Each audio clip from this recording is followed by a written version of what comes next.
بسم اللہ الرحمن الرحیم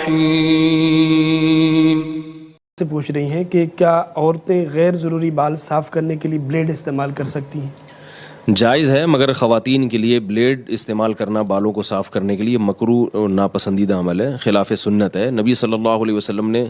خواتین کو جو بال صاف کرنے کے لیے جس چیز کو سنت قرار دیا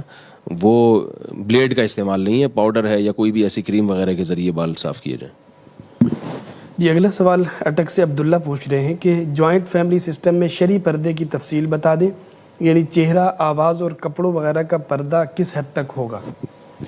جوان عورت کے لیے جوائنٹ فیملی میں بھی پردہ فرض ہے اور چہرے کا پردہ بھی فرض ہے اس پر۔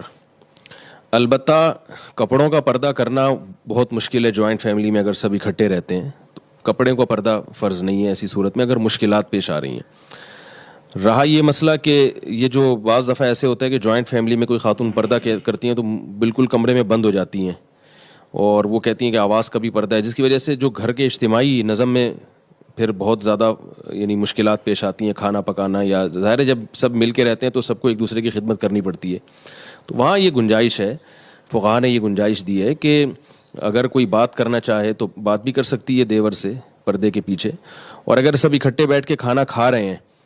جیسے ایک ہی میز پہ یا ایک ہی دسترخوان پہ سب کا کھانا کھانے کا معمول ہے، جیسے کہ والدین کی خواہش ہوتی ہے کہ سب بیٹے اور بہویں ایک ہی جگہ بیٹھیں، تو اس کی بھی گنجائش ہے کہ جو خاتون پردہ کر رہی ہیں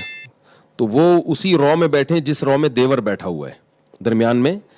فاصلہ ہونا چاہیے، ساتھ بیٹھنا تو جائز نہیں، تاکہ دیور کی نظر چہرے پہ نہ پڑے، وہ دیور کو بھی چاہیے کہ احتیاط کرے۔ تو اس طرح سے اگر گھروں میں چھوٹا گھر ہے یا بڑی فیملی ہے، بالکل ہی اپنے آپ کو چھپانا بہت مشکل ہو رہا ہے، تو اس طرح سے پردہ کیا جا سکتا ہے۔ خلاصہ یہ نکلا کہ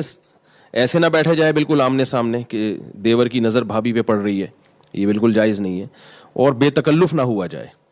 جیسے بعض خاندانوں میں دستور ہے دیور بھی جوان ہے، بھابھی بھی جوان ہے اور خوب کہہ کے سامنے بیٹھ کے لگا رہے ہیں، یہ بالکل غلط ہے۔ تو کوئی ضرورت کی بات ہو تو کی جا سکتی ہے، سفر سے واپس آئیں تو سلام بھی کیا جا سکتا ہے، خیریت بھی ایک دوسرے کی پوچھی جا سکتی ہے، اور اکٹھے بیٹھ کے ایک ہی دسترخوان پہ کھانے کی بھی گنجائش ہے، لیکن میں نے بتایا کہ آمنے سامنے نہ ہو،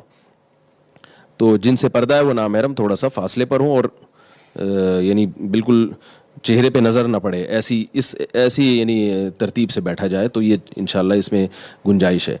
اور امام یوسف رحمہ اللہ تعالیٰ کے نزدیک اس کی بھی گنجائش ہے کہ خواتین جو آٹا وغیرہ گوندنے کے لیے، برتن دھونے کے لیے اپنی کلائیاں کھول لیتی ہیں، تو اس پہ اگر کبھی نظر پڑ جائے تو وہ بھی انشاءاللہ معاف ہے، کیونکہ خواتین کو یہ ضرورت ہے کہ اپنی آستینیں اوپر کرنی پڑتی ہیں، کلائیاں کھولنی پڑتی ہیں کھانا پکانے کے لیے، برتن دھونے کے لیے، تو جوائنٹ فیملی میں رہتے ہوئے اس کی بھی گنجائش ہے کہ ضرورت سے اگر وہ اپنی کلائیاں کھول لیتی ہیں تو اس گنجائش پر بھی عمل کیا جا سکتا ہے۔